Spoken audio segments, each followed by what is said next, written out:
Ada perumahan apa itu? Ayo ke rumah itu. Iya, tapi dia Los Outcast. Kita cerita saya Boleh. panjang bulan Ya. kan Pejanggulan tadi bongkar ini batu-batu.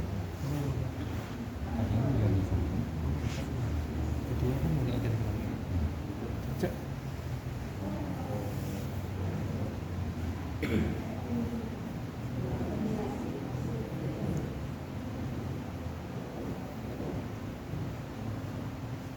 Bismillahirrahmanirrahim. Assalamualaikum warahmatullahi wabarakatuh. Waalaikumsalam warahmatullahi wabarakatuh. Alhamdulillahirabbil alamin. Alladzi khalaqal insana fi ahsani taqwim. Wassalatu wassalamu ala asyrafil anbiya'i wal mursalin wa ala alihi wa ashabihi ajma'in. Asyhadu an la ilaha illallah wahdahu la syarika lah. Wa asyhadu anna Muhammadan abduhu wa rasuluhu la nabiyya ba'dahu. Amma ba'du fa ya ibadallah, ya ayyuhallazina amanu taqullaha haqqa tuqatih wa la tamutunna illa wa antum muslimun. Qala Allah ta'ala fil Qur'anil Karim. أعوذ بالله من الشيطان الرجيم. بسم الله الرحمن الرحيم. يا أيها الذين آمنوا اتقوا الله وتنظر نفس ما قدمت لغد واتقوا الله إن الله خبير بما تعملون. ثم قال الله تعالى إنا نحن نحيي الموتى ونكتب ما قدموا وآثارهم وكل شيء أحصيناه في إمام مبين.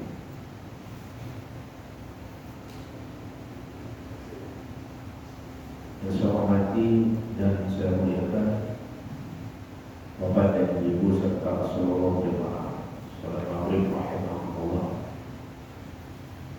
Alhamdulillah rabbil alamin.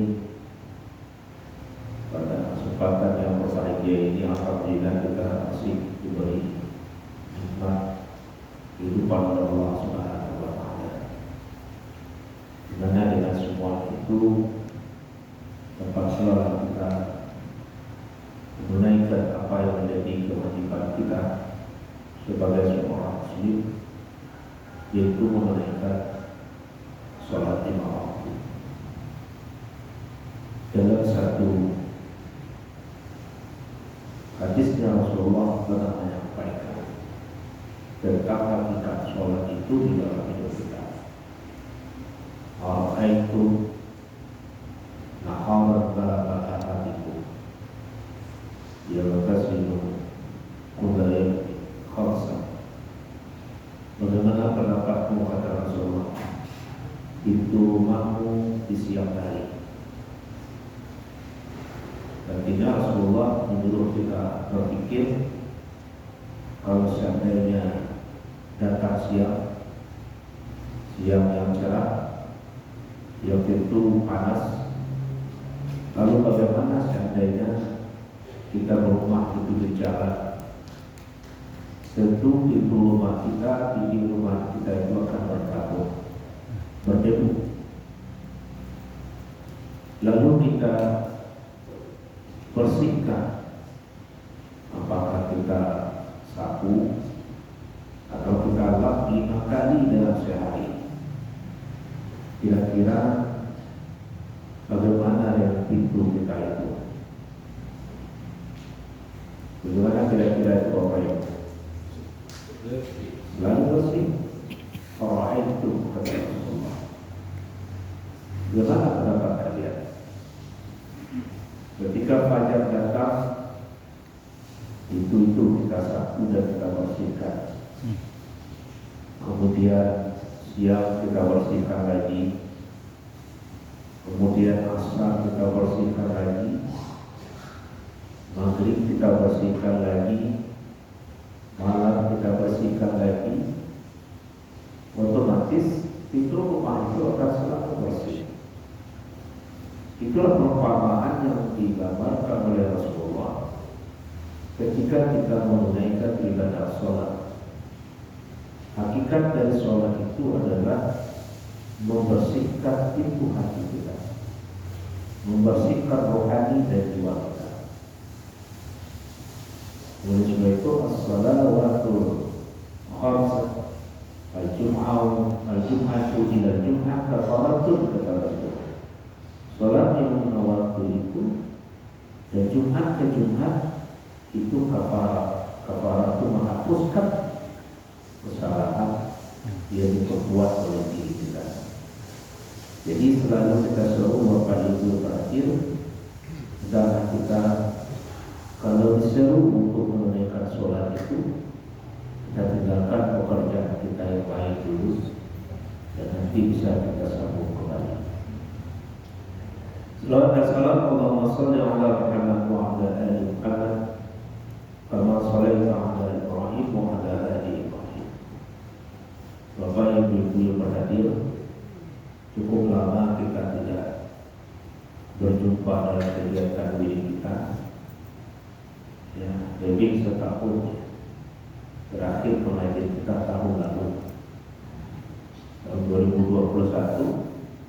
Setahun menunggu baru kita bisa dirikan di tahun 2022. Dengan pergantian tahun ini tentu adalah tanda-tanda kebesaran dari Allah Subhanahu wa Ta'ala. Bapak Ibu perhatian, sebagaimana biasa kajian kita pada Selasa pertama setiap bulannya, kita masuk dalam satu bidang dalam ilmu Islam namanya tasawuf. Tasawuf itu sederhana saja, yaitu perbuatan membersihkan hati dan jiwa. Kenapa hati itu mesti dibersihkan? Kenapa jiwa mesti dibersihkan? Karena di dalam satu ayat dikatakan ila man atallaha biqalbin salim. Hanya satu kelompok yang akan mendapat menikmati yang disebut Jannatul Na'im itu nanti. Jannatul Na'im itu artinya taman yang penuh dengan kenikmatan. Itu yang kita terjemahkan dengan surga. Siapa yang bisa menikmatinya adalah orang yang datang kepada Allah dalam keadaan hati yang salim, hati yang selamat, hati yang bersih, hati yang suci. Oleh sebab itu sangat penting dalam hidup ini kita selalu menjaga kebersihan hati dan jiwa kita. Karena hidup ini pasti selalu dihampiri oleh hadas. Hadas itu dua, ada hadas zahir. Hadas zahir ini kita bersihkan dengan bersuci, bertaharah. Kita berwudu, kita bertayamum, kita mandi. Tapi kalau hadas batin itu tidak dalam bentuk kotoran-kotoran seperti pada hadas zahir.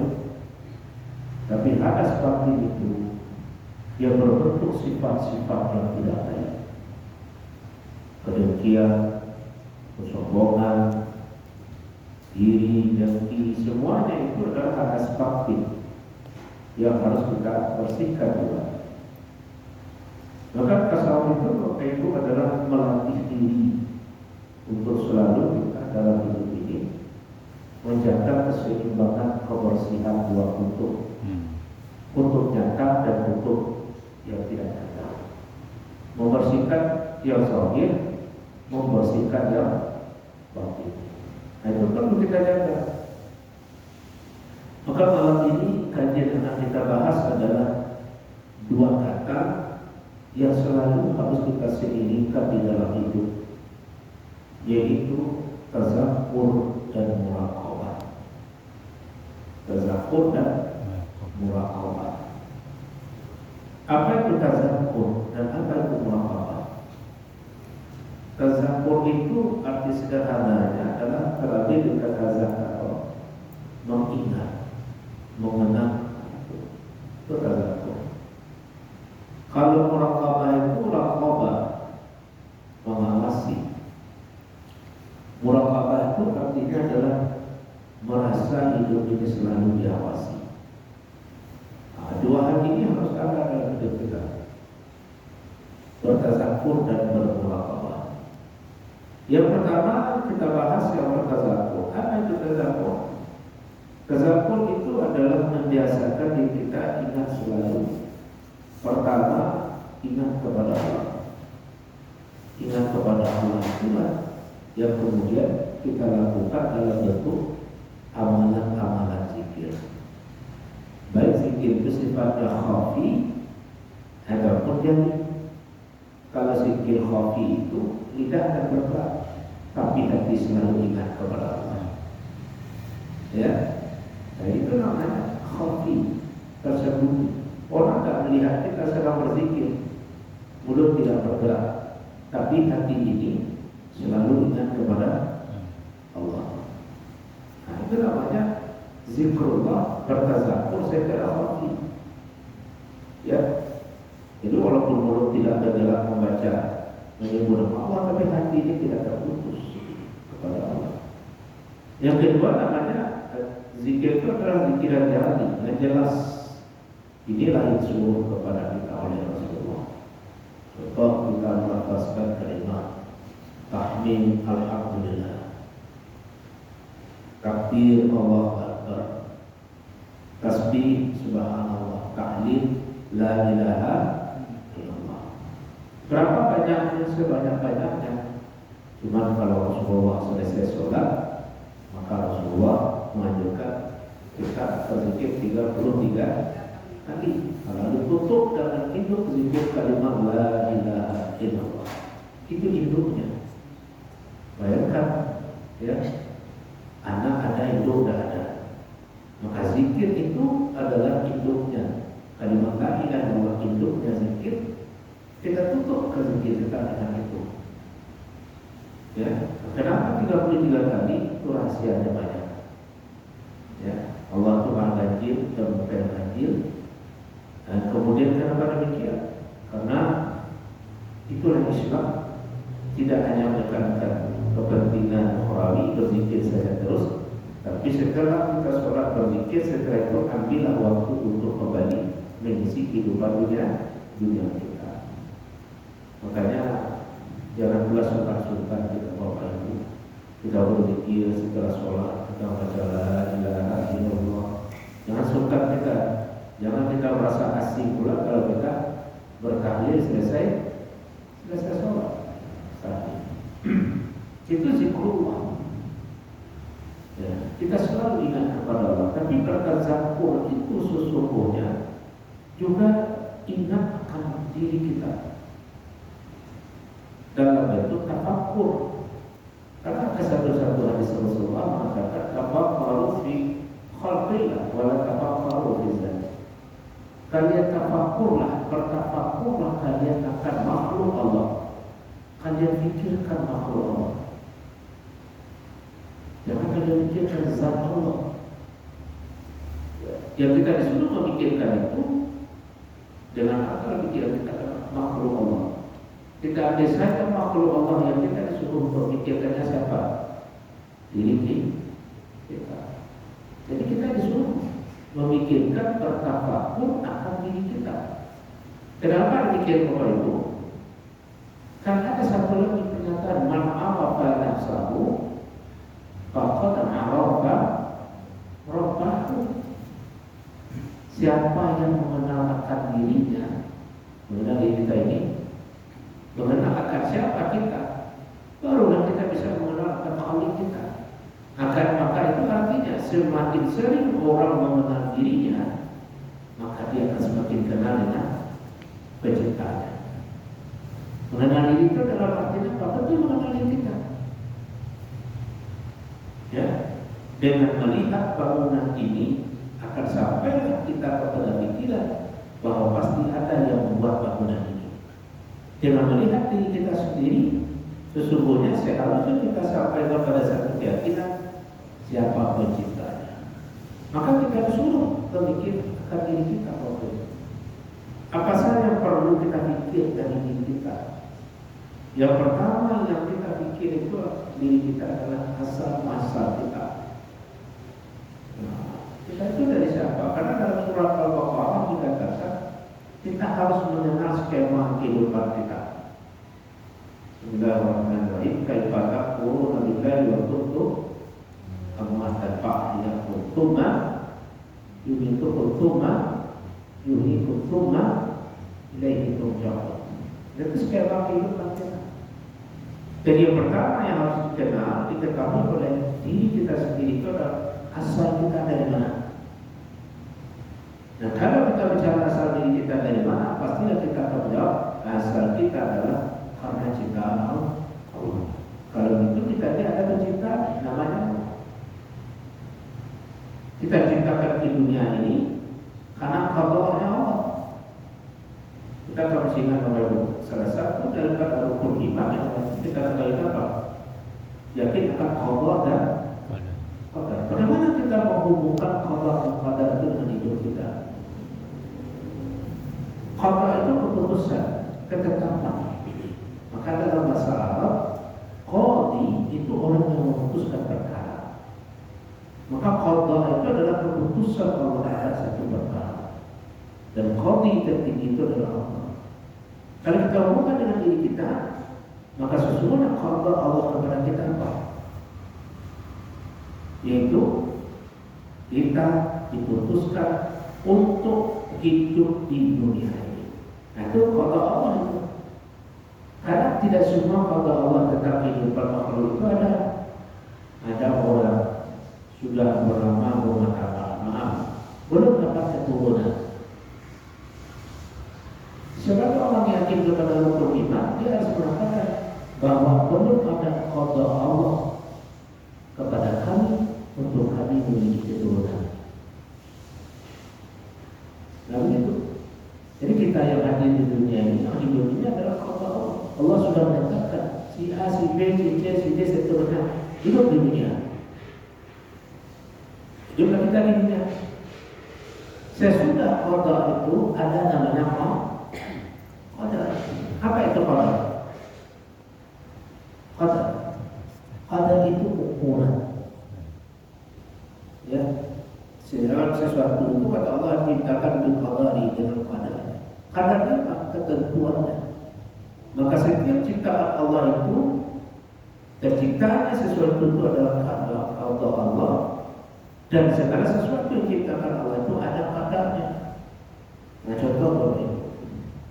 Qadar kita seperti ini, kita berjalan tegak, tinggi kita seperti ini, tangan seperti ini, muka itu qadar. Tapi ciptaan Allah yang lain qadarnya lain lagi. Kalau kita pergi ke kebun binatang, qadarnya berbeda itu. Ada yang berjalannya menunduk, ada yang merangkak, macam-macam, ada yang keempat kakinya, macam-macam qadar. Jika kita lihat tanaman-tanaman itu berbeda-beda qadarnya. Ada tomat qadarnya seperti ini, ada terong qadarnya seperti ini. Semuanya Allah ciptakan dengan qadar tertentu. Dan setiap qadar yang ditentukan itu, setiap ciptaan Allah itu memiliki hal yang disebut dengan sunatullah berlaku kepadanya. Apa sunatullah? Contoh, kalau kita tanam tomat di dalam satu pot yang sama dengan telur, dengan apa? Dengan cabai. Nanti ketika berbuah, ada enggak yang pindah rasanya? Biji tomat, cabai, kalau kita tanam lalu tumbuh, ketika berbuah, pernah enggak kita temukan rasa tomat pindah ke cabai, rasa cabai pindah ke tomat, atau rasa cabai pindah ke telur? Pernah enggak? Apa aja merubah rasa tomat sekali kopate? Anak doko rasa manis, tahu apa rasa kopate itu tidak dapat. Walaupun berada di dalam pot yang sama, di tanah yang sama, disiram oleh air yang sama, diberi pupuk yang sama, tapi qadar Allah ke setiap ciptaan itu tidak sama.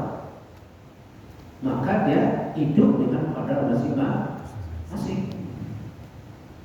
Maka kita jangan keluar dari qadar hidup kita. Oleh sebab itu kita tidak perlu cemburu dengan qadar yang lain. ketika bertemu saya dengan teman lama bersama lama, kebetulan kita di bidang pendidikan, dia di bidang keamanan. Bertemu kami ketika dia ada acara besar. Dia mengatakan, enak jadi dosennya. Saya sampaikan juga, tentu enak pula jadi petugas keamanan. Lalu kalau kita tanya Bapak Ibu, sebetulnya mana yang enak? Mana yang enak? Ada pedagang. Coba Ibu bicara dengan pedagang. Ada cenderung dari Mama Jalan, modal itu yang suara. Kecenderungan remaja, modal nggak boci, ulangnya. Apa banyak nggak boleh? Enggak. Kecenderungan bertukang, dia baca jadi tukang. Dan perlu menjadi orang rumah selesai dulu. Dan jadi tukang, namun tukang, tapi yang baru kontrak aja. Tidak. Kadang-kadang saya kawan tukang, rumah orang selesai, rumah orang tidak ada. Lalu di mana sebetulnya kebahagiaan? Kita tidak perlu dalam hidup saling mencemburu. Maka oleh sebab itu, tidak. Makhluk di darat tidak perlu cemburu kepada makhluk yang di lautan. Hidup di darat. Yang hidup di air tidak perlu pula keluar mencari kebahagiaan, tinggal di darat. Maka kita tak boleh mencemburi kadar Allah pada diri kita dan saudara-saudara kita. Ada? Kita lihat sekarang hidup begitu. Alhamdulillah ada Allah terhadapnya seperti itu. Bahwa ini seperti itu, sekarang seperti itu. Semuanya sudah ada kadar masing-masing. Tidak boleh kita cari cemburi. Ya. Nikmati saja ketentuan dan ketetapan dan ukuran yang sudah Allah tetapkan di hidup kita. Bapak Ibu berarti salah satu kadar yang harus kita ketahui dalam hidup kita itu apa? Namanya umur. Apa kadar yang Allah tentukan kepada kita salah satunya? Namanya umur. Apa itu umur? Umur itu adalah waktu yang diberikan kepada kita khusus. Makhluk yang lain juga itu. Tahun, 2 tahun, 3 tahun. Dan waktu sebagai umur kita itu akan berkesudahan, akan berakhir. Yang berakhir namanya ajal. Kalau datang ajal, berakhir umur. Ajal tidak bisa dipercepat sedetik pun, tidak bisa diperlambat. Meskipun maka ajal itu menyudahi umur kita. Dan umur itu kadarnya sudah ditentukan Bapak. Tidak boleh kita minta subsidi perpanjangan umur dengan saudara kita. Itu kan kasih mudah, memboleh terus waktu. Nah subsidi dalam 5 tahun kan, tidak bisa. Kadar kita masing-masing. Dan perlu kita ingat umur yang Allah berikan kepada kita itu dengan kadar yang ditetapkan itu adalah satu nikmat yang akan kita bertanggung jawabkan dari Allah. Makanya para suci itu mereka selalu mengingat kehidupannya, mengingat hidup, mengingat kehidupan. Dan umur yang Allah berikan kepada kita sebagai satu nikmat ini adalah nikmat yang akan kita bertanggung jawabkan dari Allah. Maka ada satu hadis, la tadurru qadama ibn Adam yawmal qiyamah min 'indi rabbih hatta yus'ala khamsin an umri bima afnahu wa syababi bima afnahu. Tidak akan bergeser tumingan Adam di hari kiamat dari sisi doanya hingga dia ditanya 5 perkara. Artinya apa itu Bapak Ibu? Di hari kiamat nanti setiap diri kita akan ditanyai tentang 5 perkara kata Rasulullah. Apa itu? Yang pertama di antara yang 5 itu apa? Kadar Allah kepada kita dalam umur. Jadi ditanya, ditanya itu apanya? Bukan lamanya. Berapa lama hidup dunia? 50. Itu Allah yang menentukan. Tapi ditanya itu apa? Kemana digunakan? Umur itu pemakaiannya untuk apa? Itu ditanya. Jadi kita rezeki umur 50 tahun, 60 tahun, jangan dianggap gratis itu. Itu semuanya akan kita bertanggungjawabkan di hadapan Allah. Ditanya. Maka dalam dunia tasawuf seorang sufi itu akan selalu menembus waktu-waktu dalam perjalanan hidupnya itu. Kenapa demikian Bapak? Karena waktu yang berjalan dalam hidup kita itu tidak seperti air sungai yang mengalir ke muara masuk ke lautan hilang begitu saja, tidak. Dia tertulis. Tapi di dalam surat Yasin ayat 12 tadi. Tidak sesungguhnya kami menghidupkan yang mati itu, kata Allah. Kami menghidupkan yang mati. Matinya sudah meninggal dunia di akhirat, nanti dibangkitkan oleh Allah. Dan di dunia ini banyak kita lihat sesuatu yang sudah mati hidup lagi. Pernah kita tengok Bapak Ibu, sesuatu yang sudah mati hidup lagi di dunia. Apa contohnya? Jangan ke diri kita dibawakan. Coba lihat tumbuh-tumbuhan yang sudah mati. Nah, kita udah hidup lagi. Itu kemudian dihidupkan lagi oleh Allah. Sudah mati, tapi hidupkan lagi. Kemudian apa khusus untuk diri kita juga begitu. Kita sudah mati dunia ini, nanti akan dihidupkan lagi oleh Allah. Wa naktubu ma qaddam. Ini untuk kita. Dan akan kami tulis ma qaddam, apa yang sudah lewat dari perbuatannya sepanjang hidupnya itu. Ma qaddam itu yang telah lewat. Maka tumit kita ini dalam bahasa Arab disebut kidam. Tumit kita ini. Kenapa tidak? Kenapa dahulu? Kalau kita berjalan, Bapak Ibu, mana yang dulu menyentuh yang landing, kita dulu yang mana? Ujung kaki jari atau tumit? Kalau berjalan, suara dulu, memakai kilometer. Kita tidak apa atau terus sekalian. Atau mikrofonan dulu. Tidak, tumit. Karena itu namanya kidam. Dia dulu berkata, kalau ada orang berjalan begini, ada apa itu? Kok jalannya mana? Ayam. Apa itu? Nanti ada yang hilang malam. Nah, gini lagi. Tidak tumitnya, kawan berbunyi. Ya kan? Kamu kita coba. Ada orang seperti orang berjalan. Ujung kakinya, ujung.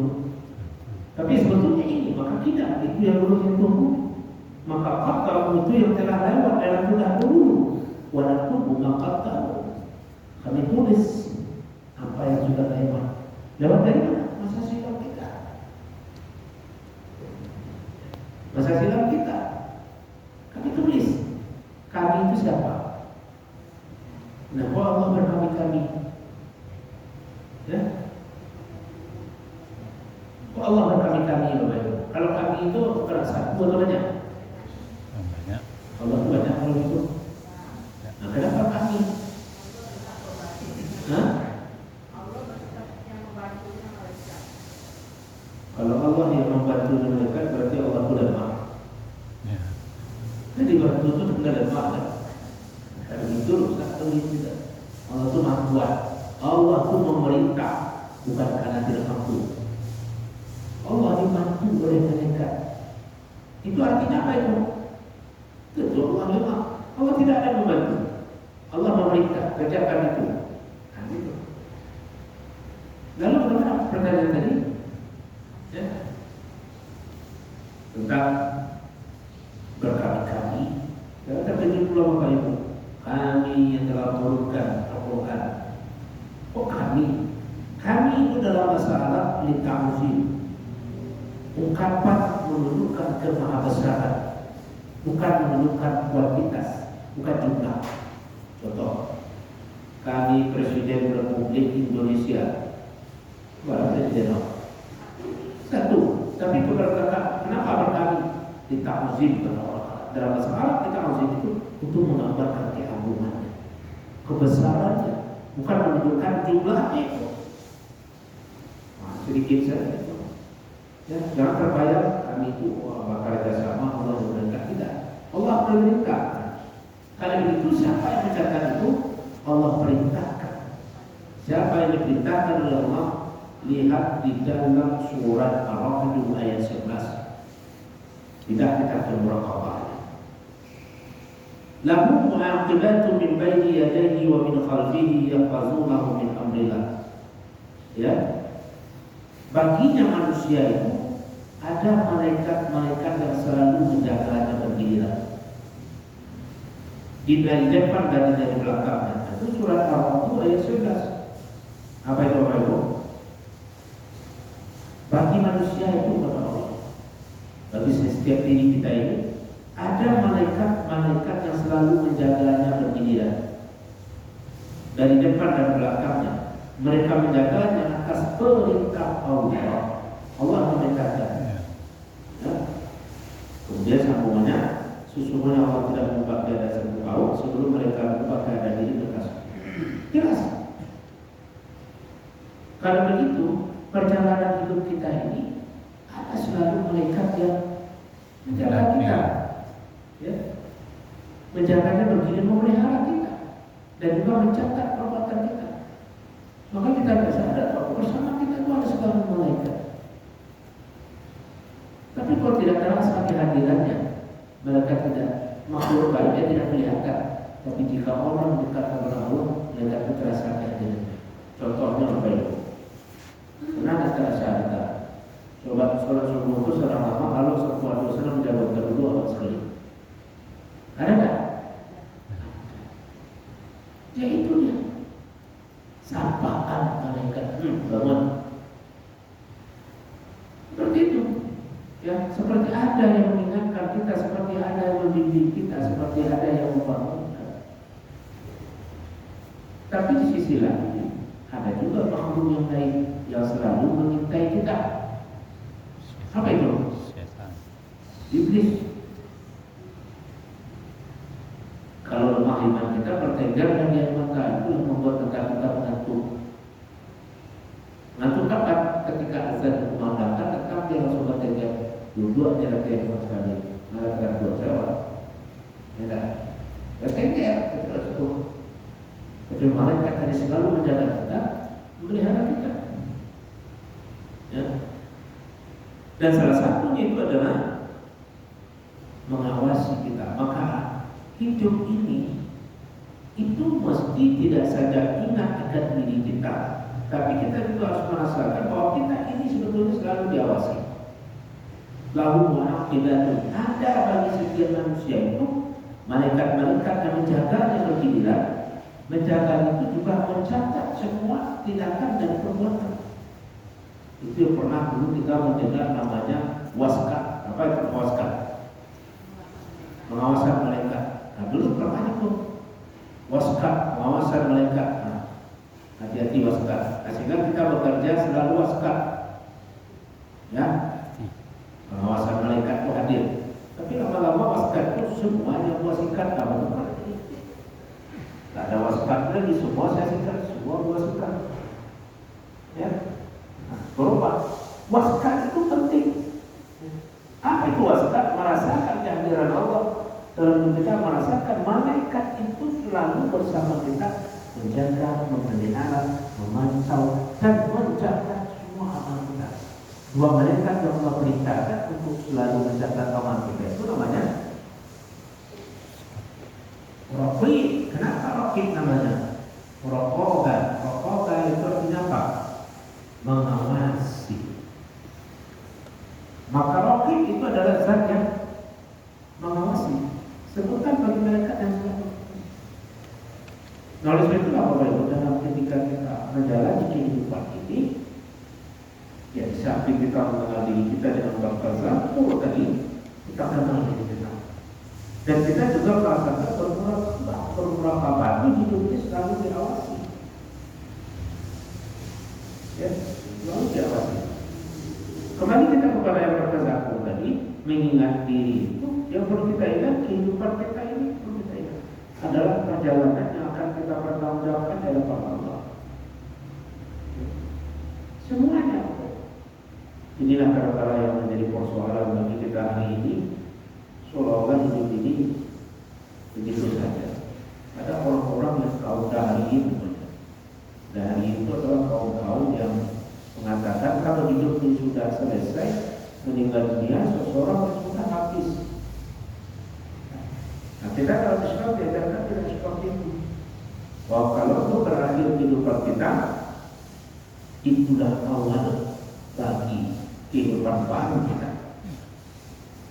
Kehidupan kita semua akan mempertanggungjawabkan apa yang pernah kita perbuat. Maka oleh sebab itu adalah tasawuf. Perbuatan yang banyak dilakukan seorang sufi itu adalah beristighfar. Di samping amal pokok ya sholat, puasa, di samping itu amalan sangat banyak dilakukan itu beristighfar. Beristighfar apa? Menghapus dinding rumah tadi, menghapus dinding jiwa kita yang penuh dengan kotor. Maka kita disuruh Bapak Ibu itu selalu melihat, merasakan, merenungi masa silap kita. Ya, lihat, merasakan kehidupan kita masa silap. Seperti perintah Allah tadi, wal tanzur nafsu ma qaddamat lihat. Setiap jiwa itu melihat itu dalam arti memperhatikan yang sudah lewat dari kehidupan kita, ligotin untuk menatap masa depan. Jadi kita disuruh melihat pergantian waktu, pergantian bulan, pergantian tahun, apalagi kita baru saja berganti tahun, itu adalah masa bagi kita untuk, kata orang sekarang, introspeksi, bermuhasabah, melihat masa silap kita. Lalu bagaimana dengan masa silap kita itu? Nah, ini yang perlu kita lihat. Jadi para perbuatan maksud itu adalah jika ada yang tidak baik, tebuslah dengan kebaikan. Perbanyak istighfar dan memohon ampun kepada Allah. Jangan justru melihat masa silap itu menjadi bahan tertawaan. Ada pula yang lucu itu. Dia ingat masa silap yang buruk-buruk itu diceritakannya kepada orang sambil ketawa-ketawa. Ampun dulu dan bisa mulai. Kalau di kampung tidak ada sepemabuk. Dia bangga menyebut-nyebut dari masa silapnya. Seharusnya apa yang dia lakukan? Dan dia sebut itu, dia berampun doa. Tapi ada orang seperti itu. Kalau dulu jadi saya bilang bukan batu aja loh. Dia orang seorang. Dia bangga menyebut yang seperti itu dalam hidup. Seharusnya. Maka kita disuruh ini mencerdaskan otak kita kembali. Walkan sunnah sunnah tadi. Putar lagi otak kita. Putar lagi memori kehidupan kita ke masa silap kita. Untuk mengingat kehidupan itu. Tujuannya apa? Dia perbaiki. Makanya pergantian tahun ini Bapak Ibu kita ambil momen sedikit. Tanggal 4 ya, tanggal 4 awal tahun. Sesungguhnya adalah masa bagi kita untuk memperbaharui kehidupan kita. Nah, alhamdulillah pergantian tahun ini tidak banyak orang ketawa-ketawa seperti dulu lagi. Lucu juga Bapak Ibu, bagaimana kita kehilangan, tapi kita rayakan kehilangan itu. Saya lihat dari ibu kehilangan duit 2 juta, bisa dibawa di dompet uang 2 juta ke pasar hilang. Sampai di rumah, gimana dia tidak perasaan? Hilang jadi juta apa gitu loh? Pikir. Dia di rumah, baca memberi jabuah. Baca buah Abu Bakar malam alhamdulillah siang tadi ditinggal 20 juta. Dia belum berdoa. Kenapa umur kita berkurang kita merayakan? Bukankah dia semua bertambah dalam tindakan, berkurang di dalam hakikat jiwa? Namun oleh sebab itulah diajarkan kasibu, kemudian kasibu adalah kita menghitung-hitung introspeksi lagi perjalanan hidup kita. Yang masa silam. Bapak Ibu berarti hidup ini tidak ditakuti. Kematian itu bukan untuk ditakuti, karena kematian adalah gerbang menuju kebaikan. Namun demikian persiapkan diri, bekal kita. Jadi sampai Allah untuk memikir mati, tidak ada seperti itu Rasulullah, tapi kita disuruh memperbaiki dan merenungi diri kita. Maka itu radita itulah tazakur dan muraqabah. Tazakur itu selalu kita ingat kepada Allah, mengenal diri kita, hakikat diri kita. Dan bermuraqabah itu artinya kita selalu merasakan kita ini selalu dalam pengawasan, diawasi. Ada yang diperintah oleh Allah, 2 malaikatnya atau beberapa malaikat yang diperintah oleh Allah untuk selalu menjaga dan memelihara kita. Demikian saja Bapak Ibu sedikit tausiah sama kita. Sebagai intinya ya, marilah kita isi kehidupan kita dengan amal-amal yang soleh, ya, amalan-amalan yang soleh. Baik soleh itu dia sifatnya individual kita ataupun itu yang berkaitan dengan amalan sosial kita. Misalnya Bapak Ibu perhatiin, puasa ditinggal beberapa menit lagi, silakan kalau ada pertanyaan dari Bapak Ibu. Ya.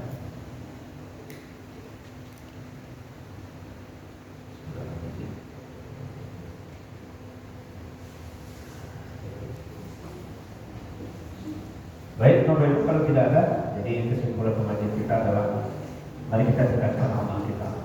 Kita perbaharui selalu kehidupan kita ini, ya, menembus dari masa silam kehidupan kita. Jika ada yang tidak baik, yang tidak tepat, maka perbanyak permohonan ampun kepada Allah, perbanyak istighfar, dan perbanyak kebaikan. Itu bisa kita lakukan dalam kehidupan ini.